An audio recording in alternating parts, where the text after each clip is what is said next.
It started with a barbecue. Of all the ways a life can begin to unravel, mine began with grilled ribs and a cold beer on a hot Saturday afternoon. I was standing in the backyard of our house, paper plate in hand, watching smoke curl off the grill. Jack, my husband, stood beside me, laughing a little too hard at one of Aiden's jokes. Aiden, our next-door neighbor, tall, golden-skinned, with a jaw that looked carved from something ancient and aggressive. He had a way of leaning in when he talked, his voice low and amused, eyes always half-lidded like he was imagining you naked. He probably was. Jack never noticed. He was too busy being the perfect host, tossing beers to the neighbors, telling stories about the office like anyone gave a shit. He was a good man, stable, safe, the kind you build a life with. But lately, being married to him felt like sleeping next to a wall. No warmth. No touch. No spark. I told myself it was a phase. That people change, that maybe I had changed. Maybe I wanted too much. But then there was Aiden. The man was a walking, breathing temptation, shirt clinging to his chest from the heat, a hint of sweat tracing his neck. He caught me looking more than once, and he never looked away. He held it, let it linger. "I bet you can't win this hand," he said that day, flipping over a deck of cards at the patio table after most of the guests had left. "Bet what?" I smirked, eyes narrowed, leaning forward with a confidence I didn't feel. My voice came out playful, but inside, I was shaking, from nerves or want, I couldn't tell. "If I win, you owe me one night," he said without blinking. "No rules. No backing out." Jack chuckled beside me, tossing back the rest of his beer. "You're on dangerous ground, man," he said to Aiden, but he wasn't angry. Just amused. Maybe a little proud. Like he thought I was untouchable. That was his mistake. I lost. Of course I did. Aiden's grin stretched slow and wide, wolfish. Jack clapped me on the back and said, "Guess you better pay up," laughing like it was all part of the game. Like we weren't playing with fire. I thought it would end there. A joke. A flirty moment swept away by dusk and too many drinks. But Aiden didn't let it go. Later that night, as Jack dozed off on the couch with a half-finished episode of something playing in the background, I stood by the kitchen window. Aiden's house sat dark and quiet, except for one room upstairs. The light flicked on, then off again. Then off. 3 times. A signal. My stomach dropped. Heat flared under my skin. It was ridiculous, childish even, like some teenage code. But it worked. I knew what it meant, and I couldn't stop thinking about it. 4 days afterward, I avoided looking toward his house. I threw myself into chores, into pretending. Jack was oblivious, too consumed by work, by stress, by not me. Every touch from him felt like an afterthought. A peck on the cheek before work. A mumbled goodnight in the dark. Aiden, on the other hand, texted me the next afternoon. "Tick-tock, pretty boy. Debts don't pay themselves." I stared at the message until my fingers tingled. Deleted it. Then typed back anyway. "I didn't think you were serious." He replied instantly. "Deadly. Come over. Tonight." I didn't say yes. I didn't say no. I just put my phone down, heart pounding like I'd stolen something. That evening, I sat on the edge of our bed while Jack showered, staring at the floor like it could tell me what to do. My hands were shaking. I wasn't sure if it was fear or desire. Maybe both. Maybe that's why it was so intoxicating. Jack came out in a towel, kissed the top of my head and said, "Don't wait up. I've got emails to finish." And just like that, he disappeared into his home office. Our lives split into separate corners again. I stood. Went downstairs. Opened the front door. The night air slapped my face with clarity, sharp and humid. Aiden's porch light was on. A quiet dare in the dark. I stepped off my porch and walked across the lawn. My legs moved on their own. I told myself it was just to talk. To end it. To say no. To prove to myself that I wasn't weak. But deep down, I knew. I wanted to lose the bet. I wanted to see what he would do to me. I knocked once. The door opened before I could pull my hand back. He stood there shirtless, chest rising slow, his smile unhurried. I was wondering if you'd come. I swallowed hard. My voice was a whisper. Just for a minute. He stepped aside. Come in, Rolex. And I did. Aiden's house was warm. Not just in temperature, in atmosphere. Dim lighting, soft music pulsing low from somewhere unseen. Everything about the space was deliberate, intimate, like he'd been preparing for this night long before the bet. I hesitated in the doorway. My heartbeat echoed in my ears. My body was already betraying me, responding to the scent of him. Clean skin, faint cologne, something musky and dangerous. He didn't touch me. Not yet. But he didn't need to. Drink? He asked, already moving toward the kitchen. I nodded, too stunned to speak. I should have turned around. Walked back home. Back to Jack. Back to safety. Instead, I followed him in. He handed me a glass of something golden and smoky. Bourbon. Smooth, with a bite that hit the back of my throat like truth. We sat on opposite ends of the couch. Not far. Just enough space to pretend we weren't about to cross a line we could never uncross. You seem tense, he said, studying me over the rim of his glass. I exhaled a short laugh. I wonder why. Because you're married? Because this is wrong. He leaned in slightly, one elbow resting on the back of the couch. His voice dropped, lower, intimate. Then why are you here, Rolex? I opened my mouth, closed it again. There was no answer that didn't make me the villain. I wasn't drunk enough to lie, and not brave enough to tell the truth. That I wanted him. That I'd wanted him since that first time he leaned over the fence and complimented the way I trimmed the hedges. Instead, I said, Jack doesn't see me anymore. Aiden's eyes darkened, not with pity, with understanding. That's not your fault. No. But it doesn't change the fact that I'm still his husband. You're also your own man. His fingers brushed mine. Light. Testing. I didn't pull away. It was stupid how quickly I melted under that touch, how one graze of skin could unearth months of buried hunger. My breath caught. He noticed. You ever wonder what it would be like? He asked softly. Being wanted. Really wanted.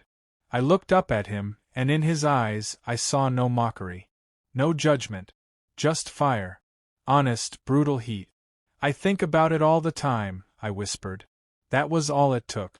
The kiss came slow, deliberate, like he was tasting the edge of a secret. His lips were soft, but confident, like he already knew I wouldn't stop him. His hand moved to the back of my neck, pulling me deeper. My drink hit the floor. I didn't care. Clothes came off in pieces, shirt lifted, pants undone, buttons pulled apart with shaking fingers. Every moment felt stolen and sacred. His hands explored like he'd been imagining this for months. Maybe he had. Maybe I had too. The couch became a tangle of limbs and breath and desperate sounds. I hadn't made a sound like that in years. Not with Jack. I didn't know I still could. Aiden didn't rush. He took his time, reading every shift in my body like it was a language only he understood. I let go. Not just of my clothes. Of guilt. Of rules. Of who I thought I was supposed to be. He made me feel needed. Desired. Worshipped. Afterward, we lay there, slick with sweat and silence. His arm draped lazily across my chest. I stared at the ceiling, my heart still racing. What just happened? I muttered. He chuckled, voice rough. You paid your debt. That wasn't, I stopped. I didn't even know what I was about to say. It wasn't just a bet, he said, reading my thoughts. At least not for me. I turned to look at him. So what was it? He shrugged one shoulder. A chance. To show you what you've been missing. And God help me, he had. My phone buzzed from where it had fallen onto the carpet. Jack. Still in the office. Don't wait up. Love you. I read it 3 times. The words felt foreign. Weightless. I slipped out of bed, gathered my clothes, dressed in silence. Aiden watched, propped on one elbow. You running? I have to. You don't. I'm still married. He nodded slowly, lips pursed. For now. I didn't answer that. At the door I paused. The night was still thick outside, the world hushed like it was holding its breath. I looked back once. He was still watching me, calm, bare-chested, that same quiet fire in his eyes. You know this can't happen again, I said. He didn't argue. Didn't beg. He just smiled. Sure, Rolex. Whatever you say. And somehow, that scared me more than if he'd tried to stop me. Because deep down I already knew. This wasn't over. The morning after didn't hit me like a train. It was worse than that, quieter. Like slipping underwater without realizing how deep you've gone until your feet stop touching the ground. I moved through the day like I was wearing someone else's skin. Jack kissed my cheek in the kitchen. You're up early, he mumbled, pouring coffee. Didn't hear you come to bed. I lied without blinking. Fell asleep on the couch. He nodded, already scrolling through emails. Big meeting today. I might be late tonight. And just like that, the moment passed. No suspicion. No tension. Jack didn't notice the unfamiliar scent on my skin or the slight limp in my step. He didn't notice me. That should have brought relief. Instead, it burned. I spent the next few days avoiding Aiden like he was a loaded weapon. I stopped watering the front lawn. I took different routes on my evening runs. I made excuses not to go outside. But even then, I could feel his presence, through the walls, the air, the cracks in my resolve. Every time my phone buzzed, I expected it to be him. Sometimes it was. I didn't respond.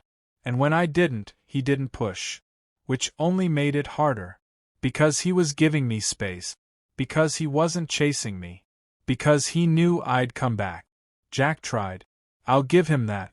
He took me out to dinner that Saturday. Some overpriced fusion place downtown. We made small talk. He asked about work. I asked about his promotion. We shared a dessert we didn't finish. When we got home, he kissed me. It was soft, polite, hesitant. We hadn't had sex in over a month, maybe more. I didn't even remember the last time I truly wanted him. Still, I tried. I let him undress me. I kissed him back. I closed my eyes and imagined something, anything, that could bring the heat back. But there was nothing. Just silence between our bodies. Movements that felt rehearsed. Empty friction. Midway through, he stopped. Rolled over. Said nothing. And I lay there, feeling like a man who had left his soul somewhere else. It was a few days later when I cracked. Aiden texted. I'm not sorry for what we did. I just wish I knew what it meant to you. I stared at it for an hour. Then I replied. Meet me tomorrow. Same time. No games. When I stepped into his house again, I felt it in my bones. Familiar, dangerous, magnetic. He didn't speak. Just pulled me into him like we'd been in the middle of a conversation that hadn't finished. Clothes fell away fast this time. No hesitation. No guilt. Just need. This wasn't a one-time mistake anymore. It was a pattern. A rhythm. A truth. Afterward, we didn't lie beside each other. I sat on the edge of the bed, shirt half-buttoned, staring at the floor. He lit a cigarette and watched me through the haze. You still think this is just sex? He asked. I didn't answer. You look for me in every silence Jack gives you, he said. Tell me I'm wrong. You're not, I admitted. My voice was low, raw. But that doesn't mean I can be yours. Why not? Because I'm still his. Aiden stood, walked to me, placed a hand on my shoulder. Then why do you look at me like this? I looked up. He was right. There was no point pretending anymore. I was falling for him, and I wasn't sure I wanted to stop. That night, I drove around for an hour before going home. I couldn't look Jack in the eye. I kissed him on the forehead when I got in, told him I had a late gym session. He smiled in his sleep, and I hated how easy it was becoming to lie. The next few weeks blurred. I lived two lives, husband by morning, lover by night. Jack never suspected. He was too busy, too distracted, or maybe too trusting. Aiden didn't push. He didn't ask me to leave Jack. He didn't demand anything. But every time I left his bed, his silence said enough. Choose. But I couldn't. Not yet. One evening, I stood in the bathroom, staring at myself in the mirror. My reflection looked unfamiliar. Flushed, hollow-eyed, lips bruised from kisses that weren't my husband's. What am I doing? I whispered to no one. I had everything I was supposed to want: stability, security, a man who came home every night. But I'd become a ghost in my own marriage. With Aiden, I was alive. And that scared the hell out of me. Because this wasn't just lust anymore. It was becoming love. The lie couldn't hold forever. Jack found the shirt first. Folded neatly inside my gym bag, one that wasn't mine. Too slim in the shoulders, smelled like cologne we didn't use. Aiden's. I must have grabbed it by accident the last time I rushed out of his place. Careless. Stupid. I came home to silence. Jack sat at the kitchen table, the shirt folded in front of him like evidence in a trial. His face unreadable, his fingers steepled under his chin. I froze in the doorway. "Whose is it?" he asked, his voice calm. Too calm. I didn't answer. He nodded once. "I already know. I just wanted to hear it from you." "Aiden," I said quietly. The name hung in the air like smoke. Jack flinched like I'd hit him. "How long?" he asked. I swallowed. "A few weeks." He let out a bitter laugh, more exhale than sound. "Jesus, Rolex. Our neighbor? In our own backyard. I didn't plan it. I didn't go looking for. For what? For someone who actually touches you? Someone who makes you feel something?" he snapped, standing now, his voice rising. "You think I don't know I've been distant? I've been killing myself to keep this house, to build something for us. And you, what? You find someone with a six-pack and throw it all away." It wasn't about his body. Oh, that makes it better. I looked at him then, really looked. Noticed the tired lines around his eyes, the way his shoulders sagged, like the weight of the world had finally settled. He looked like a man who'd been trying and failing and didn't know where it all went wrong. "I didn't feel seen," I said. "I was disappearing in this marriage, Jack. You stopped looking at me. And you stopped fighting for me," he said, voice lower now, cracked. "You stopped talking to me." We stood in silence, the chasm between us yawning wide. He walked past me, into the bedroom, and closed the door. No slamming. No theatrics. Just finality. That night, I didn't go to Aiden. I sat in the dark living room, the house echoing with old memories, laughter, arguments, the sound of Jack humming off-key while making pancakes. I'd shared 10 years with this man. Built a life. A rhythm. But lately it had felt more like a performance. A shell of something we used to be. And with Aiden it wasn't perfect. But it was real. Raw. Messy. Honest. The next morning, Jack had packed a bag. Just one. His work laptop. Some clothes. He didn't say much. "I'm going to stay at Tyler's for a while," he said, eyes hollow. "We need space." I didn't argue. I didn't beg. I watched him leave, the front door clicking shut like a chapter closing. That afternoon, I walked across the lawn. Aiden opened the door before I knocked. "I know," he said. "You do." Jack came by. Punched me in the jaw. He tilted his head to show a faint bruise. Didn't blame him. I winced. "I'm sorry." "I'm not," he said. "I'm sorry it happened like this. But I'm not sorry it happened." We stood there, the porch between us like neutral ground. "I didn't just fall into your bed, Aiden," I said. "I fell for you." He reached for my hand, fingers warm, grounding. "Then let's stop pretending it was just about sex." I nodded. That night, I stayed with him.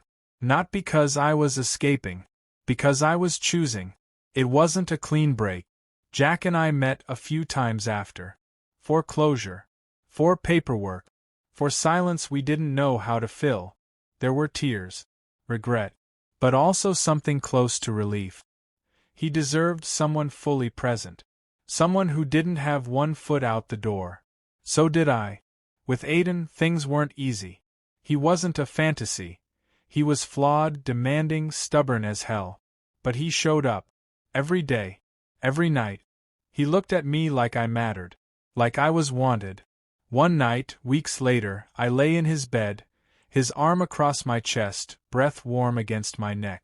"You still think you lost that bet?" he whispered. I smiled in the dark. "No. I think I won something I didn't even know I needed. And Jack. He'll be okay," I said softly. "He's stronger than he looks." "So are you," Aiden said. And maybe he was right. Because I'd made a choice. Not the easy one. Not the safe one. But the true one. And sometimes that's what love really is. Not the promise of forever. But the courage to stop lying, to yourself, and to the people you once loved. Even if it tears something apart to build something better.